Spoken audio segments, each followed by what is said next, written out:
Dice, Dios habiendo hablado muchas veces y de muchas maneras en otro tiempo a los padres por los profetas, en estos postreros días nos ha hablado por el Hijo, o en el Hijo, a quien constituyó heredero de todo y por quien asimismo hizo el universo. Vamos a ir al capítulo 2, versículo 1. Por tanto, es necesario que con más diligencia atendamos a las cosas que hemos oído, no sea que nos deslicemos. Porque si la palabra dicha por medio de los ángeles fue firme, y toda transgresión y desobediencia recibió justa retribución, ¿cómo escaparemos nosotros si descuidamos una salvación tan grande? La cual, habiendo sido anunciada primeramente por el Señor, fue confirmada por los que oyeron. Vamos a ir al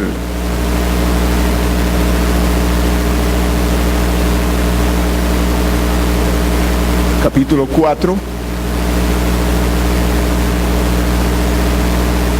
versículo 12. Porque la palabra de Dios es viva y eficaz y más cortante que toda espada de dos filos, y penetra hasta partir el alma y el espíritu, las coyunturas y los tuétanos, y discierne los pensamientos y las intenciones del corazón. Y no hay cosa creada que no sea manifiesta en su presencia, antes bien, todas las cosas están desnudas y abiertas a los ojos de aquel a quien tenemos que dar cuenta.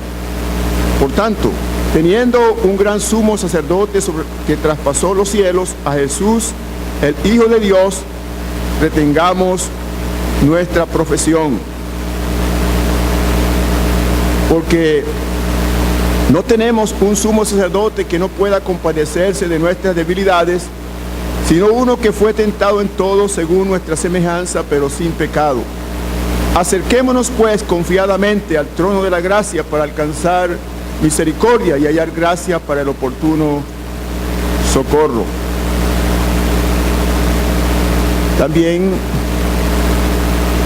vamos a leer en el versículo 7,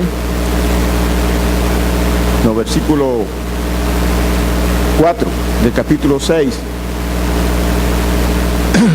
Porque es imposible que los que una vez fueron iluminados y gustaron del don celestial y fueron hechos partícipes del Espíritu Santo y asimismo gustaron de la buena palabra de Dios y los poderes del siglo venidero y recayeron, sean otra vez renovados para arrepentimiento, crucificando de nuevo para sí mismo al Hijo de Dios, exponiéndole a vituperio. Porque la tierra que bebe la lluvia, que muchas veces cae sobre ella y produce hierba provechosa, aquellos para los cuales es labrada recibe bendición de Dios. Pero la que produce espinos y abrojos es reprobada y está próxima a ser maldecida y su fin el ser quemada. Pero en cuanto a vosotros, oh amados, estamos persuadidos de cosas mejores que pertenecen a la salvación.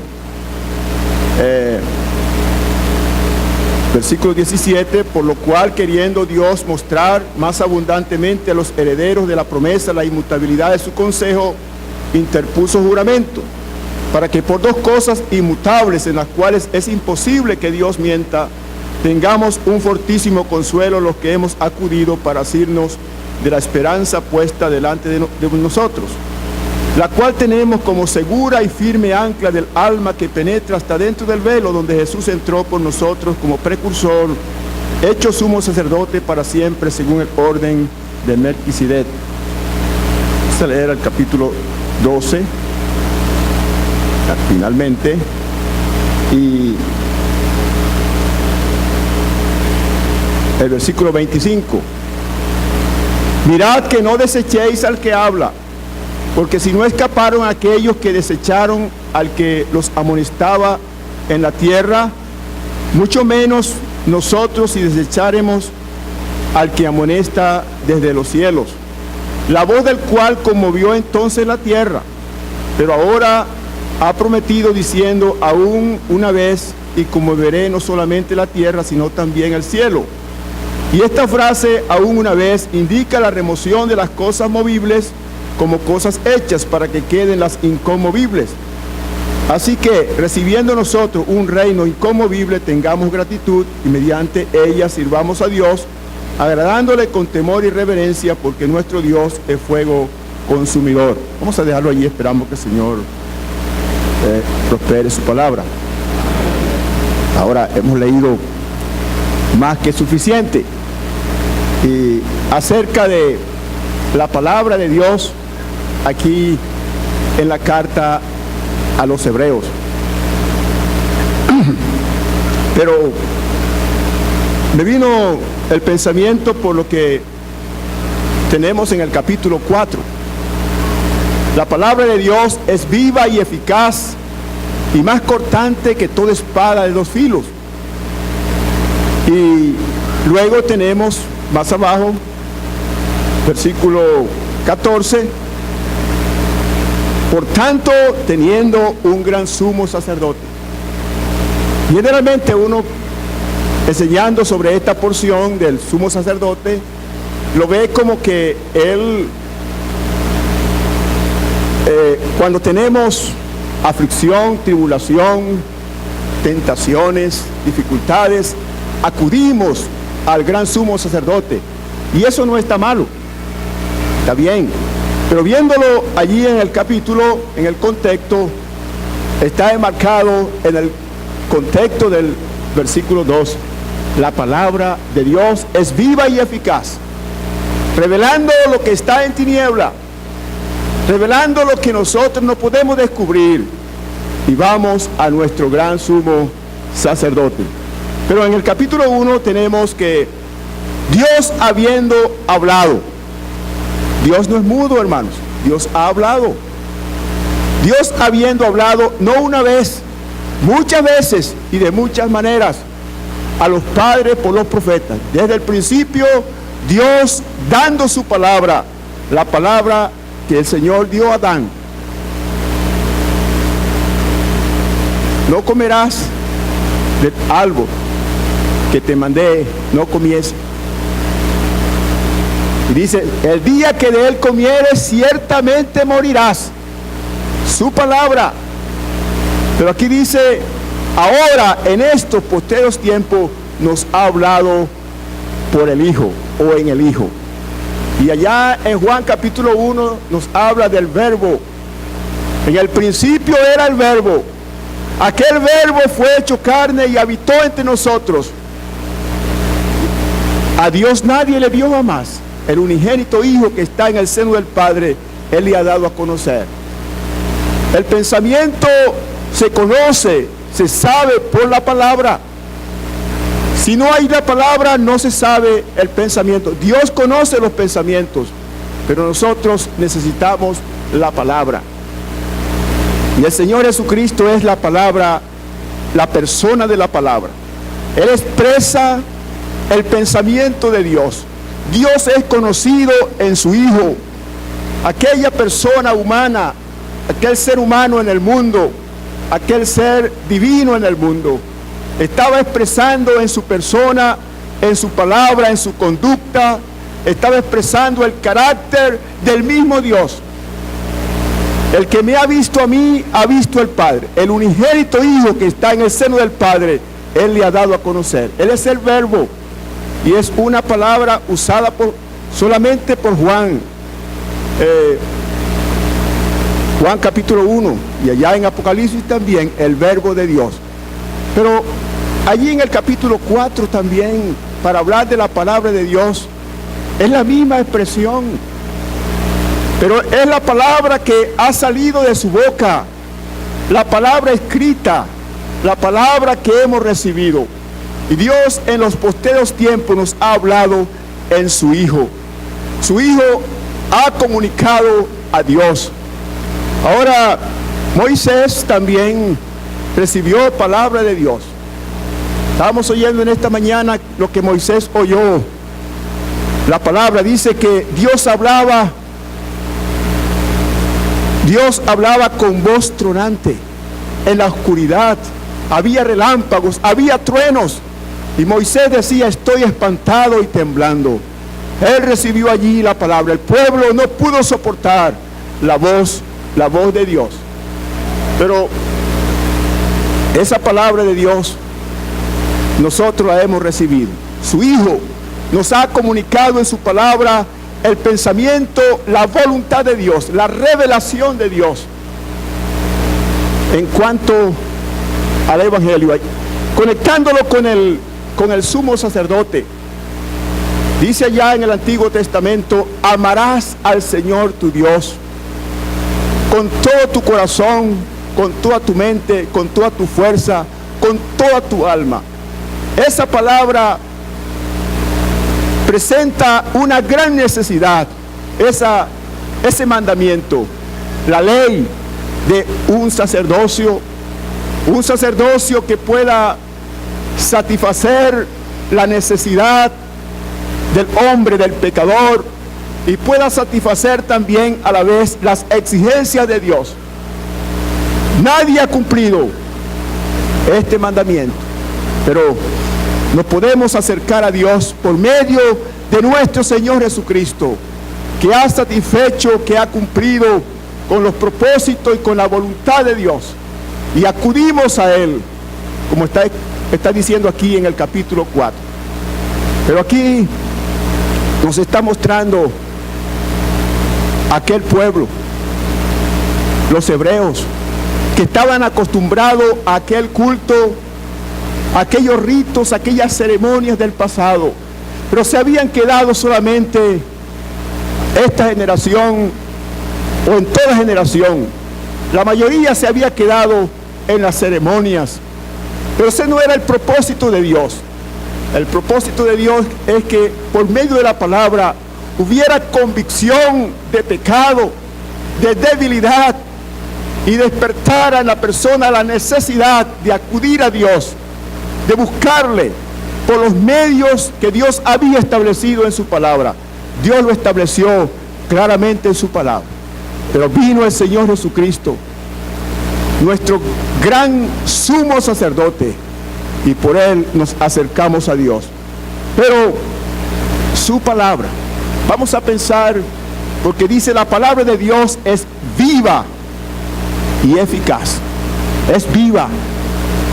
No es una palabra muerta. Esa palabra es viva. Y la Biblia lo compara con la semilla. Dice: la semilla es la palabra de Dios. Lo que oímos para nuestra salvación fue una palabra viva, una palabra que produjo en nosotros un nuevo nacimiento, siendo renacido no de simiente corruptible, sino de incorruptible, por la palabra de Dios. La palabra viva. Pero la palabra también es eficaz. La palabra tiene poder. La palabra tiene energía. La palabra produce lo que Dios desea que produzca. Mi palabra no volverá a mí vacía, sin hacer lo que yo quiero. En el hombre la palabra de Dios tiene dos efectos: o para salvación o para condenación. El que en él cree no es condenado, pero el que no cree ya ha sido condenado, porque no ha creído en el nombre del unigénito Hijo de Dios. Pero esta generación que había oído el Evangelio, le había parecido bien el Evangelio, pero querían quedarse también en aquella religión, todavía abrazaban el judaísmo. Y el escritor le está levantando a Cristo como el que la solución, Cristo como el que ha satisfecho todas las demandas de Dios, el cumplimiento de todo aquello que el Señor había prometido o que había hablado en el principio. La sustancia de la revelación de Dios era el Señor Jesucristo. Y entonces por eso le dice: por tanto es necesario que atendamos con más diligencia las cosas que hemos oído. Lo que habían oído. ¿Qué habían oído? Habían oído la palabra de Dios. Pero en el capítulo 3 nos dice que no habían oído con fe. Como Mateo capítulo 13, la semilla cayendo, no había nada de malo en la semilla, una misma semilla, pero una cayó junto al camino, otra cayó en pedregales, otra cayó entre espinos, y la que dio fruto fue la que cayó en buena tierra. No es la semilla, es el corazón humano que rechaza la palabra, pero esa palabra es viva y eficaz. Cuando la persona la recibe con fe, produce fruto, es provechosa. Pero aquí en capítulo 2 hay una advertencia. Es necesario que con más diligencia atendamos. Había que atender lo que habían oído. ¿Qué habían oído? Habían oído el evangelio de Cristo. El Señor en sus días predicó la palabra, habló la palabra, y aquellos dijeron: duras son estas palabras, ¿quién la puede oír?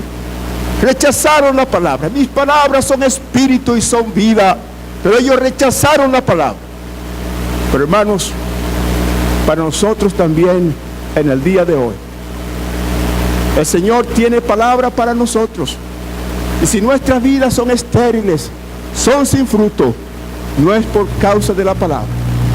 No hay nada defectuoso en la palabra. La palabra de Dios es viva. Es una palabra que no pasa. Una palabra que permanece para siempre. Para siempre, oh Jehová, permanece tu palabra en los cielos. En los cielos mismo afirmarás tu verdad. Es la palabra eterna. El cielo y la tierra pasarán, mas mis palabras no pasarán. Y el Señor tenemos esa enseñanza, esas doctrinas en la palabra de Dios. Pero aquí en el capítulo 4, Él está diciendo: la palabra de Dios es viva y eficaz y es más cortante que toda espada de dos filos. Pero el corazón a veces es duro. Pero esta palabra es cortante. Esta palabra puede llegar a las fibras más profundas del corazón. Y como dije al principio, puede producir estos dos efectos. Aquellos cuando oyeron en Hechos capítulo 2, se sintieron alcanzados por la palabra y dijeron: varones, hermanos, ¿qué haremos? ¿Qué haremos? Arrepentíos y bautícese cada uno de vosotros para perdón de pecado. La palabra convenciéndolo, la palabra llegando a lo más profundo y produciendo convicción de pecado. Y es lo mismo, es la misma palabra para nosotros en el día de hoy. La palabra que fue eficaz para nuestra conversión también es la palabra que será eficaz para nuestra santificación, para nuestra consagración al Señor. Y es lo que encontramos aquí en los Hebreos, en la carta a los Hebreos. El escritor está hablando a aquel grupo que estaban claudicando, aquel grupo mezclado entre profesantes y verdaderos creyentes. Y él está advirtiendo a los profesantes: es necesario que atendamos lo que hemos oído. Pero dice: penetra hasta partir el alma y el espíritu y la coyuntura y los tuétanos, y discierne los pensamientos y las intenciones del corazón. Entonces, la palabra de Dios también hace diferencia. Es la palabra de Dios que establece la diferencia entre lo santo y lo profano, entre lo sentimental y lo espiritual. Y ella nos va a llevar a hacer la voluntad de Dios. Pero hemos leído también en el capítulo 6, donde dice que gustaron la buena palabra de Dios y los poderes del siglo venidero. La buena palabra de Dios. Gustaron, les gustó la palabra, hallaron bien la palabra. Pero cuando la palabra fue más allá, donde era necesario renunciar, donde era necesario dejar la palabra cortando, ellos no quisieron, no tomaron la decisión. La palabra nos lleva a tomar una decisión. Entonces, por eso es que él dice, hace la diferencia en el versículo 9 con los que habían creído. Pero en cuanto a vosotros, oh amados, estamos persuadidos de cosas mejores. La palabra no solamente nos convence, la palabra nos da plena seguridad. Persuadidos de cosas mejores que pertenecen a la salvación. Este grupo era de los que el escritor estaba consciente de que eran verdaderos creyentes. Habían dado señal de haber abandonado todo aquello y estaban identificados plenamente con el Cristo que murió en la cruz. Entonces, allí en el capítulo 4 nos dice, acerquémonos. Cuando uno descubre su debilidad, cuando uno descubre su pecado, cuando uno descubre que hay algo allí que no está de acuerdo con la palabra de Dios, allí está el gran sumo sacerdote. Acerquémonos pues confiadamente al trono de la gracia. Entonces nos acercamos con confianza porque Él sí puede socorrernos. Él es eficiente, Él es suficiente, Él tiene lo que yo necesito. Acerquémonos pues confiadamente al trono de la gracia para alcanzar misericordia. Misericordia porque es misericordioso, para ser fiel, misericordioso y fiel sumo sacerdote.